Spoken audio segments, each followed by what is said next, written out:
Welcome to Roadmap, how to take 3 listings a week until you're ready for more. And each week we interview a great agent who's consistently taking 2, 3, 4 listings. In this case, I think a lot more each week. And we have an exciting guest today. We encourage you to take notes and apply as much of their knowledge as quickly as you can, and then use the copycat principle. If you're watching on Vulcan 7, if you're watching on Vulcan 7 or on the Lead Gen on Facebook, you'll have an opportunity to ask questions. Before I introduce our guest, let me introduce my co-host from San Diego, Carly Hathaway. That's carlyhathaway.com. Hey, Carly, how are you doing? Hi, I'm doing fabulous. Real estate. Everything's amazing in real estate. Prices keep continuing to go up here in San Diego. You know, definitely a seller's market. And we have beautiful weather, so can't ask for more. Good. I know your weather. You had 80-degree weather there last week. So, today it's 78, so I have no complaints. Goodness. It's a wonderful thing. We're about, 13, 12, 14 degrees. I want to remind everybody, before I introduce our guest, I want to remind everybody that we're simulcasting the show on the private Lead Gen group on Facebook. They have 46,000 members now, and so we have a large audience there as well. And we'll be pausing for a commercial message during the show as a thank you to the Lead Gen folks. So let me introduce it's been 6 years since we did this last, from Ocean City, New Jersey, and other markets too, as he's expanding out. Let me welcome Jeff Quintin. Yes, sir. Hi. Thank you. Hey, Ren, how are you? Good to see you again. Yeah, great to see you. I appreciate you having me on this this webinar today, and looking forward to sharing all the things we've learned in the last couple of years. I know. We're all going to learn a lot. And I've seen you on stage a lot over the last few years. So a lot of people on this show know you, and then you're new to some other folks. But you've been selling a lot of real estate for a long time, and I know a lot of people have learned a lot from some of the things you've shared. And you're a good give back person. So a lot of people have not only hung in the business, and have probably thrived from some tips and ideas. So hopefully we'll have a few more on this show. For sure. You know, I used to be the young guy, you know what I mean? But now I'm like the old veteran, so it's changed a whole bunch, hasn't it? I mean, gosh, I've been doing this 25 years now. Can you imagine that? Oh my gosh, that has rolled right along. That has really rolled right along. It's crazy. Good. I know. So we want people to be able to reach you. I know you get a lot of business because a lot of people know you that comes into your market because they know you and they're like, well, that would be Jeff Quintin. What's the best way for them to reach you? Easiest way is to send an email, Jeff at the Quintin Group. So it's the Quintin Group, QUINTIN.com or QUINTIN group.com, Jeff at the Quintin Group. Easiest way to email. You can always get me. You can just Google the name and find me on Facebook and Instagram, Twitter, and everywhere else as far as social. But, sure. And they go to thequintingroup.com to learn a lot.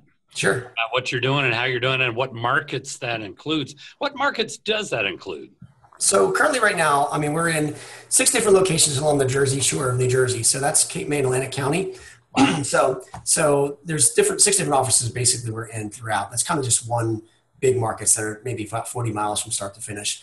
And we've now expanded in Center City, Philadelphia, Cherry Hill, New Jersey, which also it's the suburbs of Philadelphia, and then Wilmington, Delaware. So we're staying about 60 miles radius of Philadelphia from the primary home market and the secondary vacation resort market as well. So it's all in that kind of radius areas we're really concentrating on as far as building out our region number 1. Then we're going to certainly go to region number 2 and go directly south of New Jersey into North Carolina, South Carolina, Delaware, and also Florida as well. So basically, if they have a buyer or a seller that wants to be somewhere in the Northeast up that way, they should reach out to you because you're covering a lot of ground. You're starting to cover a lot of ground. Yes, for sure. So it's not a one city thing anymore, and that's exciting. We got agents right now, and in all different areas, so we can service a lot of referrals and take care of them. Fantastic. Now, you built a real business by this being a contact sport, talking to people, and you had some routines and dedication. I mean, what's the core of the business? Where's a lot of the business coming from now? So, we have the two different businesses. We have the hub business, which is the home-based business we'll talk about, and then kind of the expansion business, which is a little bit different model because The hub business itself is, we've been around a long time. So a major portion of that business still comes repeat and referral business and referrals from agents and so forth.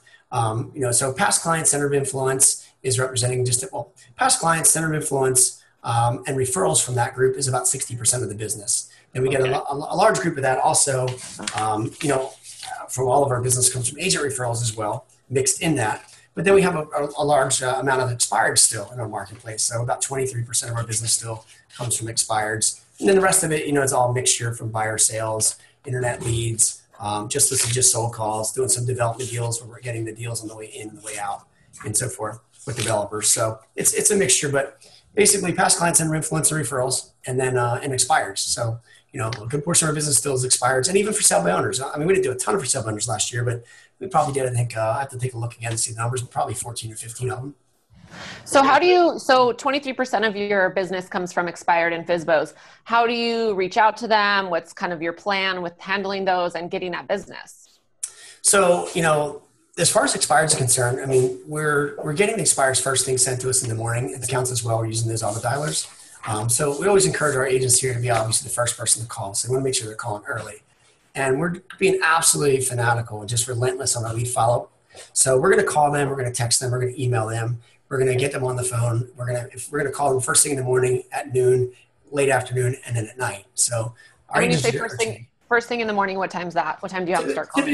Typically we're not going to do anything before 8 o'clock. I mean, basically 8 o'clock or later. Most of the agents here are, our routine's a little bit different, not different, but it's just what they do is we have an 8:15 huddle call and they're going to be role playing at 8:30. So most of the agents are on the phone at 9 o'clock in the morning. So unless they get to them sooner, but we encourage to be the first. In our market, it's like some markets, I know some other markets, people are calling at 7:30, which is crazy, I think. But our market, just East Coast, wakes up later, I think, than most. So I don't know. You call somebody before 8 o'clock here, they're going to shoot you, it seems like. Okay. So you're having them call around 8 or 9. And then again, if they didn't get a hold of them at noon? Correct. Yeah, we're going to have them call first thing in the morning, noon, and then late afternoon, and then in the evening before they go home. So we're going to be, our intention is to make sure we get in touch with them. Okay. So you're calling each expired 4 times a day. For sure. And then once you talk to them, we're going to take them and we're going to obviously follow up with them. Our goal is to get their email address, adopt the email address into our systems. We have an email campaign. About eight different emails are going to go out to them, staggered out over the first 18 days, expired. So that's through our Infusionsoft campaigns. We have another campaign right now that's pushing out through Agent Legend with different emails, text, and voicemails being dropped in their voicemail. So we're on them pretty good, pretty aggressive. Okay. Good. And do you feel like the email campaign does help you get those listing appointments? Oh yeah, for sure. I mean, I just had a client that it's interesting. Now we didn't get the appointment, but he just emailed back. In fact, yesterday came back in and said, "I really appreciate all your information. It's been impressive, blah, blah, blah. But my wife already made a commitment to another agent, already signed, but I'm going to keep your information, blah, blah." I wrote back to him today. I said, "No problem. We'll do what we can to sell the home as well." May I ask how long did you make a commitment for? He said 6 months. And he just said, "Look, if I don't get the job done, you're my next guy." So, it's triggering those conversations. Mm-hmm. And what we found is that, the expired listings, certainly we're getting the appointments with the expireds right away, but ultimately a major portion of them are going to relist with the same agent. A major portion of them are not going to relist right now. So it's that long-term lead follow-up game that we know that 70% of our business is going to come from the follow-up, not so much the initial contact. Oh, wow. Okay. That's interesting. There's a lot of touches, and I heard Infusionsoft in there. So you've got a lot of automation going there to touch them in a variety of ways. Sure. And I meant to ask this a little earlier. How many, with the setup, how many units did you do last year? What's the goal for this year? So last year we ended up between the hub and expansion, 213 transactions total.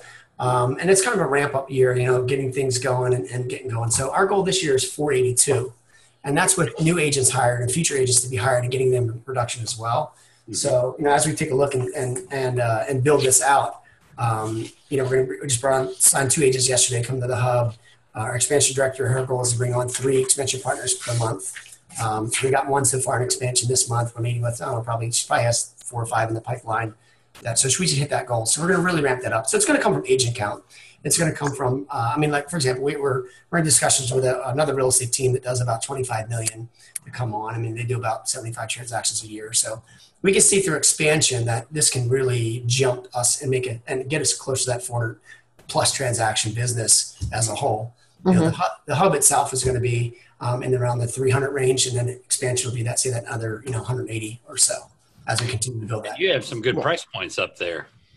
Yeah, I mean, it was good. So last year, in our hub, our average price range was 406, and then our expansion, it was average price was much lower. I mean, again, we're in different marketplaces, just under 200. So yeah, it was 197. So in all locations, with everything was 367 for the year as far as we combined the two. It's a great price point. It's not bad. Yeah, it's good. Fantastic. Yeah. So that's our goal. It's a big goal. So you're obviously wanting to, yeah. So you're double your business this year, and I lost you a little bandwidth there, Carly. Can you hear me now? Yes. Yeah. Okay. So, you just said that you want to be doubling your business this next year. So you're going to be adding in a lot of new agents. How many do you have on your hub team now? Currently? So currently at the hub, we have, so let me just add this up because I think we got total of agent-wise, excluding the admin staff, we have 1, 2, 3, 4. So 4 real agents that are full-time in the business that are up and running. And I got another gal who's been with me 7 months, a new.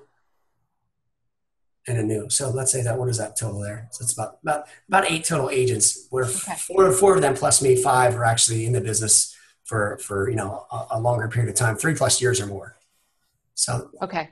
And do they work with buyers and sellers, or do you have just selling agents, just buyers agents? Yeah, so I have a listing agent partner specifically that's taken over the production of what I used to do, and so his sole goal is listing side. His goal this year is 113 transactions, where it'll be 100 listings sold and 13 buyer sales. So he'll do like 1 buyer sale a month, and that's just from the overflow and from the buyers that I'll give him and stuff like that I would normally work with a past client, like a top 100 or top VIP client. But his goal is to do basically 100 listings sold. And that's just his as one listing agent on the team. And then the rest of them are sales agents. We don't really have a buyer's department or buyer specialist and listing specialist. I encourage everyone to be both. I want them to do both. We still have agents on our team, like Frank has been with me 15 years. His goal this year is 60 transactions, but he'll do 48 buyer sides and 12 listing sides. He wants to get more on the listing side. He's got a ton of skill for it, but for years, he just always been working with buyers. So, he'll be more buyer heavy. So we mix them up. Okay, good. Okay, good. Yeah, and they lean one way or another. Yeah, good. So let me ask you this. So you say, your agents and stuff, you guys get on the phone early, you're doing, practice runs in the morning, getting on the phones by 8 or 9. What's kind of your accountability? Like, how do you guys stay on track? Like, do you guys set goals? Do you, how do you hold everyone accountable? So, accountability is really big at our team. The structure that we have, we're without a doubt prospecting based 100%. So when you walk in our office, our environment is such where we have stand-up desks, everyone's objections, our handlers are in front of them. We have script boards with flip charts on them. It's all set up, 2 phones, auto dialers, headsets. I mean, this is the headset I'm wearing for this, but normally I have a dual headset where you actually dial 2 phones. I mean, so one on this phone and one on this phone, right? So we're set up that way. So we're prospecting based. So our basic schedule for accountability, one is everyone's required to be on a huddle call at 8:15 in the morning. We're going to talk about 3 things on the huddle call. And everyone dials in remote locations. Some people are already in the office, some aren't. So 3 things are going to happen. One, we're going to state what our goal is for the month. Where are we in relation to that goal as far as actual? And then what is our commitments for the day? So we're going to state out loud to the team and do all the way around, around the horn, everybody. And they're going to, the agents are going to say, well, my goal today is 30 contacts for the day, set 2 appointments. I'm working on 2 deals. I'm going to get wrapped up and we get 3 reductions. So they're going to state that out, for example, on 8:15 huddle call. Then at 8:30, part of our standards and requirements is I want everyone always to have minimum 5 role play partners at any time. So everyone must be role playing 30 minutes a day for 5 days. And that's kind of standard across the board. So if they don't have a role play partner, then someone else on the team is going to role play with them. Mm-hmm. So that usually typically in their schedule. Some are doing it earlier at 7:30. But either way, if it's the standard way. It's 8:15, then 8:30 role play, and then 9 o'clock on the phone. 9 o'clock on the phone until basically 12 noon, 3 hours prospecting a day, make a minimum of 30 contacts. Some are doing 50, our ISAs are doing 50. And here's the deal. Are they always doing 30? No. Are they reporting their numbers? Yes. Are they reporting the numbers wrong? Yes. Am I able to go in the phones and see the lines that they're calling? Dang right we are. So we're actually going in there now and looking at the phone dials and say, okay, anybody that they've not had a conversation with more than a minute, because we understand and track it, by the time you dial someone and let it ring for 3 or 4 times, and if they don't answer and you leave a voicemail and leave a greeting, if they're doing that, that's less than a minute. So I can see now on everyone's phones, if they go over a minute or less, and see how many actual conversations we're having each day. And we're having 4-on-1 meetings every week. So we're sitting down with these agents saying, okay, let's go over your goals and see where they are. If they're off goal, all right, well, let's take a look. And we're going to keep tracking these numbers. So accountability all the way around on tracking the numbers is important. So a couple other things. If you're not on the call by 8:18 in the morning in the huddle, they have to, if you're late to the call and it's tracked, we see who logs in, they have to buy lunch for the whole entire team. I love that. You're right, all right? By the end of the day, if you don't report your numbers, and we have a link that goes directly into CTE, Committed to Excellence is the program we use. They have a link that to fill in the number of, or not so much dials, but number of contacts, nurtures, appointments set, like all that has to be put in there. I get a report every morning, and it's sent to the entire team so we can see who did what. And if they don't report their numbers, then the agent doesn't have admin access for the following day. So they don't have any, if they have a contract done, they're doing it themselves. So a lot of accountability around that. And then each week we're meeting with them in our 4-1-1s, discussing their 1 week goals, 1 month and 1 year goals, and keeping them on track in that sense. So well, it sounds like an exciting culture, if you will, and an environment, and you've got accountability and you're tracking numbers. It kind of reminds me of like a football team. You've got all this practice, measuring, everybody's pulling their own weight. Everybody knows what everybody else is doing. And you're winning a lot of games. Yeah. No, it is similar to that. In fact, I was telling the guys yesterday in our sales meeting, I said, we're always talking about practice, right? And one of our agents she's a newer agent. And so she has an appointment, I think, tomorrow. Thursday, to go on a listing appointment. And she's kind of nervous, right? She wants maybe someone to go with her and all. And I said, well, here's the deal. You got to practice your appointment right now every single day for a few hours. Like get in front of someone, have it staged, have it mocked, husband and wife, just like we used to do. We used to do these listing presentations. Like you need to study like that. And I said, here's the deal. I said, everyone's been watching football lately, right? And they said, yeah. I said, good. Who here knows Tom Brady? And they said, well, I know who he is. Okay, good. So I asked them, I said, do you have any idea how long Tom Brady holds the football during an average time of a game? So the game typically is an hour long, 15-minute, 15-minute quarters, but the game, it's 3 hours long by the time you do your stops and all. So I said, what's the average time Tom Brady or any NFL quarterback holds the ball? And everyone around the room said, I don't know, 20 minutes, 30 seconds, whatever. I said, well, here's the deal. The average time is 11 seconds. His presentation, his listing presentation is 11 seconds. I said, but Tom Brady, how many hours do you think he practices for that 11 seconds on a Sunday? Well, I don't know. Well, here's the deal. They practice from 6 in the morning to 5 at night, 6 days a week. They practice over, I don't know how that is, but let's call it 70 hours for an 11-minute listing presentation. So the same thing. You guys got to practice. And by the way, he makes $25 million. He makes a little bit more money than us. Look what he's doing and look at his activities. I know how much money you make. I know how much money you make, Jeff. He isn't making that much more than you. Yeah, right. But the point is that, we're heavily on the skills. We know this is a skills-based business. We've got to hammer that in. They got to be practicing to win it. That's a great analogy. I really like that. That's fantastic. And that's what it takes. That's what it takes is all that role play. And so you're in now you're adding in some new markets, but generally speaking, most of your career, you've been in a resort market. So you have a huge advantage of doing your listing presentations over the phone. And a lot of people don't understand that. They'll end up with someone who has moved out of town and wants to wait until they drive or fly back to the house to meet with them. Can you explain a little bit about out of town? Because whether you're in a resort market or not, if you have an out of town seller, how that all plays. And how do you set the appointment? How do you send them stuff ahead? How that works. Yeah. So, so a lot of people say, oh, it's so easy for you guys. it's two things. One, sometimes it can be efficient because you're not actually driving to the appointment, presenting, driving back. I get that. And that's an advantage. The other advantage is that, you're not sitting in front of them face to face. So it's easy for them to skirt off the phone, or, the wife isn't there, another decision maker, and I got to call you back and let me think about it. There's a lot of that as well, where you don't have that ability to close for the signature physically. So it's both ways. But our process basically is, let's just use an example for an expired listing, right? So if we're on the phone with an expired and we get all the way down to the part of the script that, I like to apply for the job of selling your property, you're familiar with what we do. And they say, well, not really, but I'd love to hear what you have to say or whatever. And instead of saying, okay, I'm available Monday or Tuesday at 4 and meeting them, a lot of times we're going to do this step kind of thing and say, well, we're going to go ahead and prepare a market analysis for you. Would it be okay if we go take a look at the property? Is there a way we can get access, lockbox, garage code, whatever, if it's vacant? And then we're going to go look at it. Now, in our market, we've sold a lot of properties. A lot of times we don't even need to go see it because maybe it's cookie cutter or whatever it may be. But ultimately, so we're going to say, okay, we're going to go ahead and do some research and do a market analysis, and we're going to send this to you, and we're going to make some suggestions and recommendations to you, and then I'll follow up with you. Are you available, say, today at 4 o'clock? I'll go ahead and take a look at the property, prepare this. Yeah, I'll be around. Okay, good.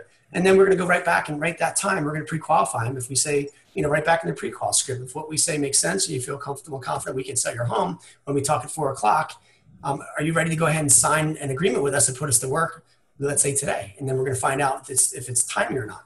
But our goal is basically prepare everything ahead of time, send them that pre-market analysis, or our pre-listing package, send them the market analysis. And what we do is we put in there right now all the pricing and recommendations. And we send that to them ahead of time. So ultimately, when we get on the phone with them, they've already kind of seen our recommendations, and we kind of walk through a little bit. Hey, did you have a chance to review the market analysis? I did, or maybe they didn't. Take a look at this property. This is one that sold just like yours. Did you see that one? I did, or I didn't. Well, this is where we're coming from, and we go in right into the price a lot of times. So we can kind of shorten it a little bit. We do have that advantage sometimes, but we're using email a lot, and then obviously we're docu-signing the listing agreements directly to them ahead of time, so they have everything there. And if everything makes sense, go ahead and docu-sign that and sign it electronically and submit it back, and we'll go ahead and get started. But is that all in one day? No, sometimes it's a 2 or 3 day process where we're going to go ahead and do that research and say, okay, we're going to do this. And are you available today at 4? No, I'm not. Okay, good. Where are you available tomorrow at 2? Yes. Okay, good. I'm going to get all this together. Then I'll call and follow up with you at 2 o'clock tomorrow. And then we'll go ahead and present there. Right. And I'm sure there are hundreds, if not thousands of sellers you've never met. Oh yeah, for sure. Yeah. Oh yeah. I want to go into Q&A because we're working our way to the bottom of the hour. Robert wanted to know what, and I know this is changing dramatically real fast, what percentage of your business is vacation home versus primary home? That is now. In the hub business, it's about 80% is vacation home. I'm sorry, no, let me back that up. Probably 75%. Yeah, 75%. And someone late to the call is asking your markets again. So Ocean City, Maryland is a key. Ocean City, New Jersey. My apologies. But, and name a few of those other cities again. Sure. So in southern New Jersey, it's Atlantic and Cape May County. So if you guys understand where Atlantic City is, it's the bottom of the state. So we cover from, say, Brigantine, or that's a little bit north, all the way to Cape May, which is all the way the southern part of New Jersey along the coast. And then we go in about maybe, say, 30 miles inside of the coast, that takes up 2 different counties. And then as we move upward towards Philadelphia, we're in the Cherry Hill market, which covers 3 different counties. That's Camden, Gloucester, and Burlington counties. Those 3 major counties. It's all suburbs of Philadelphia. Then we're in Center City, Philadelphia itself, and then the 5 surrounding counties outside of that: Bluebell, Bryn Mawr, Northeast Philly, that whole area. And then also we have a gal in Wilmington, Delaware as well, which Delaware and Philly is right next to each other. It takes 5 minutes to go over the bridge, so they're licensed in both. So we cover kind of that whole 60-mile radius of the Philadelphia market, let's call it, and then down to what we call the Jersey Shore, which is that's where everyone goes to vacation. Good. So Send him some business, everybody. And Carly, if you can look at Facebook questions, because I can't see those for some reason, but I see the other ones here. How many expired listings? Matt wants to know how many expired listings you have on average in your area each day. Question. I guess if it's 23% of your business, there's a fair number. Yeah, there's a fair number. So like today, I have to go back and see and look exactly the numbers, but I would say today we probably had between both counties, both sides, let's call it, at the hub, probably 30 or 40 in that range. 30 or 40. So that's a good chunk. But Yeah. you're working in a little broader area. So Matt, what you want to do is broaden your area too. So yeah, I mean, here's the deal. I mean, further. for us in our marketplace, and again, the secondary home resort markets, these are these little islands. So Ocean City, where I live, and one of the primary markets I'm in, is only 7 miles long by 1 mile wide. There's only about 1,600 sides each year that are here. So for me to get past, say, 10% market share in this market, it's tough because you have 350 brokers, 19 different offices, and it's tough unless I'm going to grow this team to be competing with another agency, which is 75 agents. So for us to gain market share, it's tough for us in this area. So I had to become very much extroverted and go outside of this. And then for us to do 400 transactions, I really have to expand. That's how I'm going to other marketplaces. So it's forcing me to go there. Yeah. Do that. We have a question here asking, what's the order in prospecting? Do you do expireds first, then FSBOs, or kind of what's your, what do you like to start with, or what do you have your agents start with? So it's a mixture. It depends on how heavy the expireds are for the day. Certainly some of the agents are going to call the expireds first, which obviously that's the first thing we call and be on them. But after that happens or in the mix, we want them to call past clients and center of influence first. That's going to get them in momentum. It's going to talk to someone who likes them, trusts them. It's going to boost their confidence right off the beginning. So call the people that you know first. That's going to get you going. And then you can jump in right into obvious expires for sale by owners and go to the old expires or old for sale by owners have been around for a while. We get more business in our old expires than we do in the new. Okay. So we get a tremendous amount of that because of the lead follow-up time, So right now, for example, many of the expires that we're calling are the ones from September through December. These are the people that were expired off the market that, said, well, I'm not going to fall market right now. I got a lot going on. Holiday season's here, blah, blah, blah. Call me after the first of the year. Well, that's who we're concentrating on, all those people who expired in September through December, because they're most likely to come back on the market now. So calling the old expireds is a big business. But if you looked at it and said, okay, look, let's say they're 30 contacts for the morning, say 10 an hour. So let's say you do a 3 to 4, past client center of influence, 3 to 4 new expires, 3 to 4 for sale by owners, and 3 to 4 old expireds, all inside of that. If you took a look at that, you're going to get 10 contacts, and you're going to be able to mix it up, in certain ways to be able to go back and forth, and then just repeat it for the next 2 hours. I think that's a really good idea. I like that idea of them calling past, clients first, just to get in a good mindset. I haven't heard that, and I think that's a really good idea because it's easy to get beat up on the phones. Oh yeah. And starting out the day with a friendly voice is kind of nice. For sure, and that's what we recommend. So, our agents have a printout, or actually they're able to go in and print it out, a list of their calls each day with their center of influence and past clients. Now, by the way, we're changing the word past client to forever clients. So, good. Nice. Right? Nice. Not that they be forever clients. They become current clients. Oh, they're all current clients too. Right. Yeah. Exactly. So, they have a way to go in and now print them out. So like, for example, I don't know if you can see this, but here's a printout. This is from Top Producer of just daily calls. So this says January 6th to the 13th. This is the last couple of days of different calls that are printed out. And inside here we have, like, for example, this first one. This just says Jeff's Top 100. So they're able to, this is the $1 Million Club. So inside of our people, our past clients, center of influence, we also segment who they are. Top 100, $1 Million Club. $1 Million Club are people that own a home that's worth over $1 million. The Top 100 Club is people that we've done business with prior, know we can get a referral from. They're our top people. So they're able to take this list, either it's auto dial it or whatever, but be able to call them each day and have a list to call first that will boost their confidence. I think that's a great idea.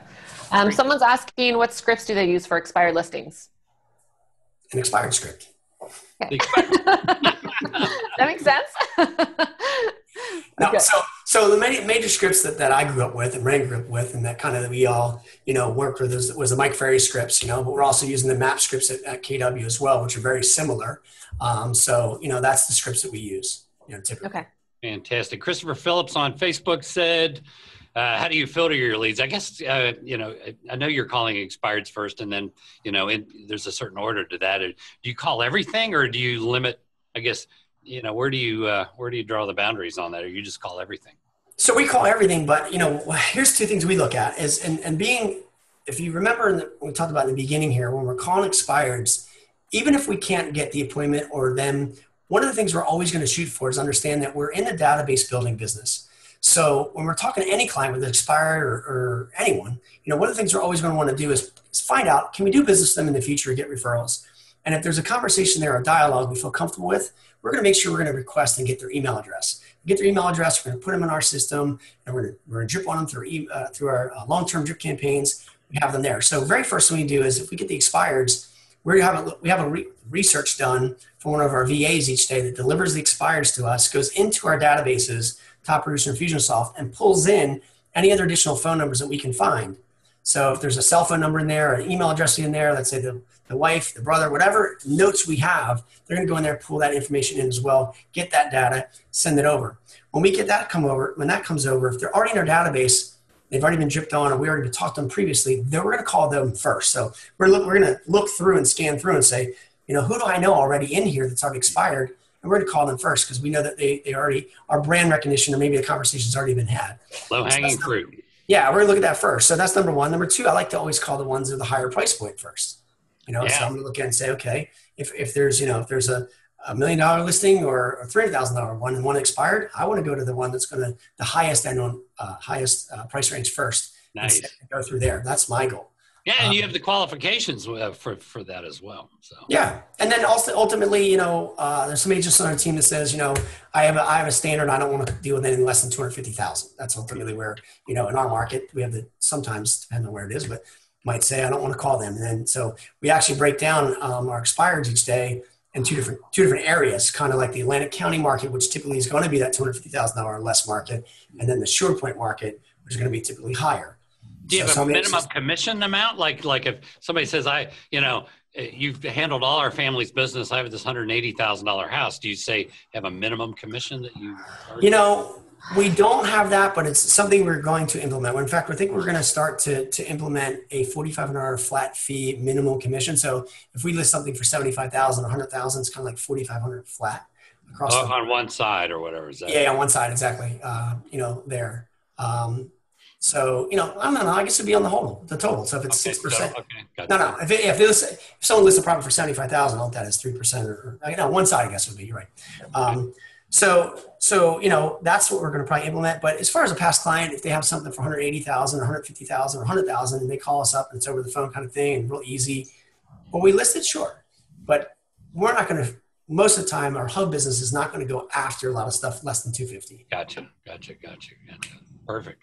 Well, and you don't have to. You've got thousands of people that are well aware of you, and you have a great reputation there, so you can afford to be a little choosy. This has been really good, Jeff, and I know people are going to have taken a lot of notes and learned a lot of stuff, and hopefully we won't wait another 6 years before we do this. Yeah. And I'll see you at some of the upcoming events over the next month or two. I'm sure. Yes, sir. I'm sure we'll get to see you. So I want to thank, I need to sell some soap here real quick. I want to thank the Lead Gen Facebook group.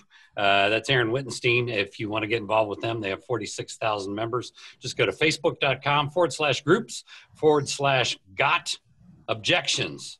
And Aaron runs a little program called expiredmasteryelite.com.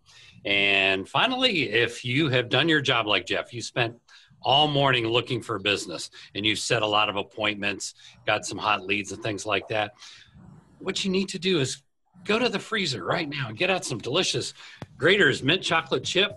If they're buy it in your market, go to graters.com, somewhere right up the street in Ocean City, New Jersey, and Atlantic City and Cape May and all through there and Philadelphia, you can buy it. I love it. That's awesome. We'll see you next time, Jeff, and we'll see you at some of the upcoming events. Yep. See you at family reunion, right? Yep, we'll do it again. Thank you so much, Jeff. Thanks, Carly. Thanks, Have a guys. great day. Yes, you too. Appreciate everybody. Thank you. See everybody on the next show next week.